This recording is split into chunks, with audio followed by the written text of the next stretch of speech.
I am Slick Nick. I am the one known for becoming fit by age 40. Here I am filming this in December of 2020, in between Christmas and New Year's actually. I turned 40 in April 2021, and I was looking at my videos that I shot last week or so, and here's one that really people connected with. Fit by age 40, eating kimchi to get my taste back from COVID and as part of intermittent fasting. So that video did pretty well, even more so popular than my typical videos. So I really wanted to make a sort of sequel to that, and acknowledging that. I had also said recently that it's important to me that I don't gain weight while I'm on holiday vacation here at my parents' house. And if anything, I may have gained 2 pounds, but that's hard to really say because depending on what you eat on certain days, water, etc. But I have been continuing to exercise, walking at least 2, maybe 3 miles a day, and really do my best to watch those calories so that I don't become another cliche or stereotype.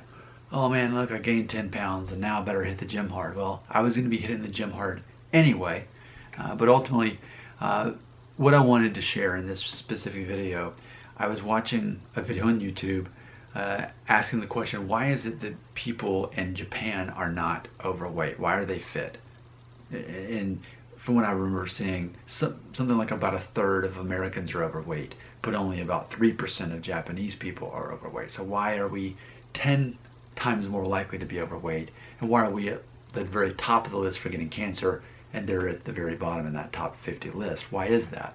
Well, they definitely mentioned the walking, which is part of what I do every day. But they specifically said that people in Japan spend more of their money on food, but they specifically consume less calories.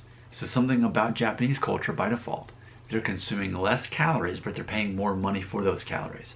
And specifically, they are spending their money on food that is more nutrient rich and dense. Specifically, they do eat a lot of kimchi in Japan, even though it's a Korean cuisine, but they have access to it and it's a big part of what they eat. They eat a lot of fermented foods. So it's very interesting to see that because I've, by default, have been adopting more Japanese cultural aspects in my diet and lifestyle. And of course, they don't really eat bread, and I don't really eat bread either. It's not that I won't, it's just that I don't. And so that was interesting though. What an interesting concept, the opposite of the United States, whereas it's more of a fast food culture, and that is I want to spend less money, but ultimately I want to get more calories. Then they don't say it that way, but the way it's advertised is, look at all of this meat you can get for $2 in this burger. And so Japanese mindset, or someone approaching age 40 who cares about being fit, is that I'm willing to spend more money on less calories. And now every day now I do eat kimchi. That's the first thing I eat to break my fast every day. But then again, I'm eating 3 eggs. I'm eating a can of tuna. I'm eating a cup of cottage cheese. All things that have, on average, over 20 grams of complex protein, but on average, not much more than about 200 calories. So consider I'm not really even consuming calories till the early afternoon, and then bam, I get this whole layer set of protein with low calories. And then I will have my carbohydrates at the end of the day, but that's salad, that's fruit, that's oatmeal, unsweetened oatmeal with some nuts in it. So, and then more whey protein at the end of the day. So I feel that in hindsight, what I'm doing largely is an extension of Japanese culture and lifestyle, and I'd say to some degree also Mediterranean. But I think it's safe to say that the way I eat now is not the standard American diet. SAD is what I guess people call it outside of this country, and that's what it's going to take to be fit by age 40. It's going to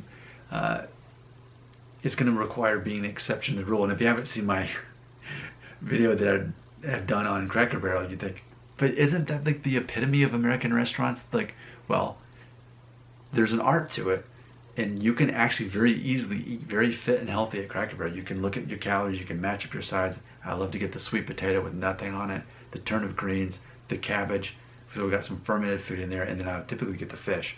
So I typically don't even really eat out at restaurants. This is about the only place I really want to go anymore. So I'm proud to wear this shirt for these videos, and it's also a Christmas gift for my mom, which I'm very proud of. So there you go. That's funny, I didn't even think about this, but there's a song from like 1984 called I'm Turning Japanese. You can look that song up.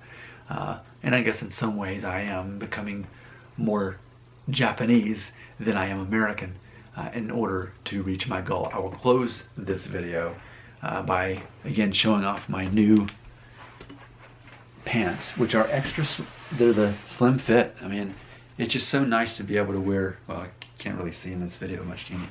But it's so nice to be able to fit into slim pants and into the size that I want. And largely, all that really comes down to, more than anything, is restricting calories less than 2,000 a day and making sure I get enough protein. Your comments belong right here.